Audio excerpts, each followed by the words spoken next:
Alright, welcome back, Pokemon fans. This is, I believe, round 3 of the Independence, Missouri Premier Challenge. This is a best-of-1 tournament during the doubleheader mid-season showdown, followed by Premier Challenge. The Premier Challenge is best-of-1 Swiss. We are in round 3, and in this round we're going to be bringing you Ricky Green versus Alex Williams. So in team preview on the left, you can see Ricky's team, which is Xerneas, Incineroar, Amoonguss, Tapu, Fini, and Nihilego. And on the right, Alex Williams bringing a team of Nihilego, Tapu, Lele, Groudon, Mandibuzz, Amoonguss, and Mewtwo. So this Mewtwo, Tapu, Lele potential combo that it really excites me. This sort of psychic spam type team can be extremely powerful, especially given that the only that really resists those attacks at all on Ricky's side of the field is Incineroar. So I do feel like there's a strong potential that we see this sort of psychic spam potential. Of course, have to be wary of the Tapu Fini. Resetting that the terrain, replacing Psychic Terrain with Misty Terrain, weakening some of the potential. It's also exciting to see Mandibuzz over there. Some people jokingly call it Yveltal Light. It functions extremely differently from Yveltal Actual, right? You know, it's not nearly as offensive, but it does have the same typing, so it gets that honorary mention as Baby Yveltal. I'm excited to see what sort of options Alex has on that if he does choose to bring it in this matchup. There could be, you know, it has potential for some good support with Tailwind, potentially like a Whirlwind to phase out that Xerneas after it sets up, and we'll see, you know, if he opted to bring it. But we do see Alex lead with Mewtwo and Nihilego into Rayquaza Nihilego. So interesting that both players have opted to bring their Nihilegos right off the bat. Particularly, I feel like Alex would have wanted to, you know, be wary of the psychic spam just a little bit, but he is showing no fear here. So Alex does threaten this Rayquaza with a rock type attack. However, if Rayquaza Mega Evolves, you know, and sets that Delta Stream strong winds, it will, you know, reduce the power of the rock type moves into Rayquaza, so it's not nearly as scary as it would seem. Of course, both Nihilegos are threatened by the restricted Pokemon that both players have brought. Ricky's by like a Psystrike or a Psychic, and Alex is just by nature of Rayquaza having such strong physical attack and such weak defense. Even a resisted attack is going to deal a lot. So we do see the Mewtwo go ahead and Mega Evolve, giving it the ability, I believe, Insomnia, making it impossible to put to sleep, which can be beneficial given that there is an Amoonguss on Ricky's side of, or, you know, on Ricky's team. That is a thing that, you know, could help out. So we do see a Psystrike from the Mewtwo into the Nihilego, into Nihilego's Protect, I suppose I should say, as a Dragon Ascent from Rayquaza goes into Alex's Mewtwo, and misses the KO, however, leaving Mewtwo with just a sliver of HP as the Sludge Bomb connects with a critical hit into the Rayquaza, bringing it down to its Focus Sash.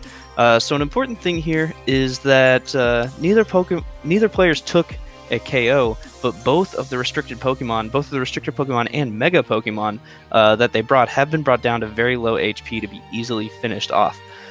So there is potential for Alex to switch in a Tapu Lele and prevent a Extreme Speed, which I believe is probably something that Ricky is cognizant of and maybe wants to take into consideration. And the Nihilego, of course, is going to be threatened by that Psystrike still, especially since it would be super effective and hit the much weaker physical defense of Nihilego. Of course, Alex doesn't want his Nihilego to go down for no reason. But he also, you know, maybe the switch is a little obvious and he doesn't want to just give away a free Sludge Bomb. So we do see the Rayquaza go for the Extreme Speed into the Mewtwo slot. That does fail thanks to the Psychic Terrain that Tapu Lele set. And now we see this Continental Crush coming out from Nihilego. Likely, if I was a betting man, I would say it's into what was the Nihilego slot. It would be a little overkill to go for that into such a weakened Mewtwo. So Tapu Lele does have much higher special bulk than physical bulk, and it is able to survive that Z move. So while Alex's Pokemon are both on low HP, they have survived, and almost as importantly as surviving, they have, by surviving, they prevented Nihilego from getting a Beast Boost, which is going to prevent it from really starting to snowball. So Nihilego is still threatened here. We know it doesn't have a Focus Sash because it showed that it's holding a Z Crystal. However, it can protect to prevent itself from getting KO'd this turn.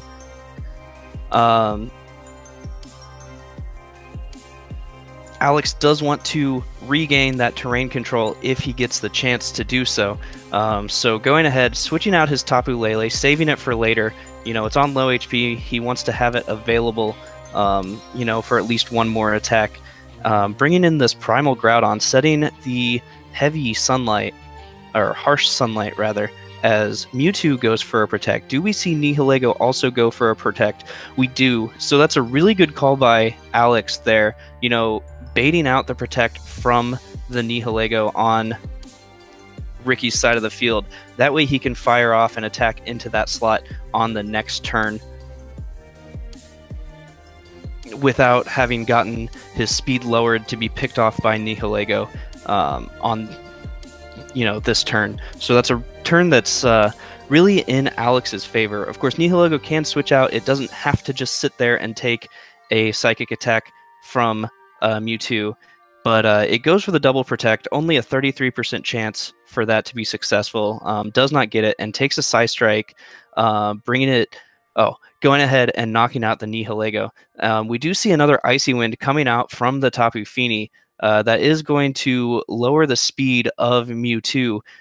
So it's not quite as fast. It's still 140 base speed, which is extremely fast. So it has the potential to still outspeed things on Ricky's side of the field, depending on what his fourth Pokemon is that we're about to see. Xerneas coming out.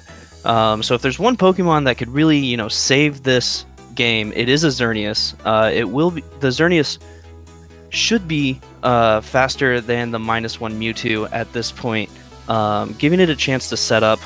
Psy Strike outside of terrain likely will not KO Xerneas, but there is the potential for a switch in to Tapu Lele, bringing that terrain, and even if Xerneas boost before the attack, it would be hit on its weaker physical defensive side after the boost.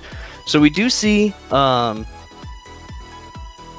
Ed boosting up.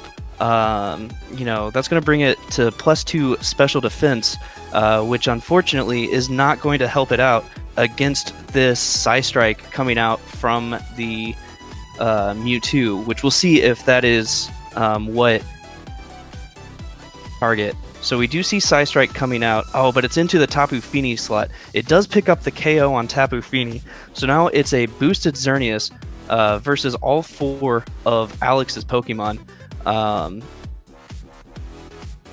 One more Precipice Blades will be enough to pick up the KO onto Xerneas.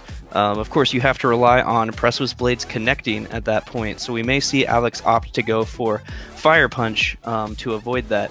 So we do see Moonblast coming into the Groudon. It's not enough to pick up the KO, maybe kind of fishing for a critical hit, we'll see there.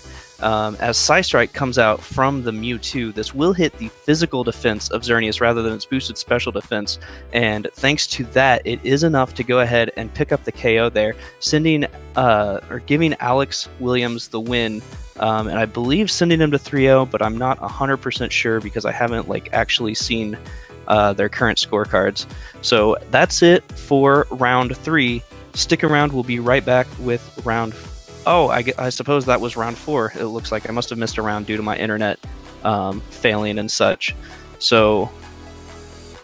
And that should conclude our Swiss rounds, and we will be back for Top Cut in just a bit. Don't go anywhere, guys. We're going to bring you some good Pokemon matches in just a minute.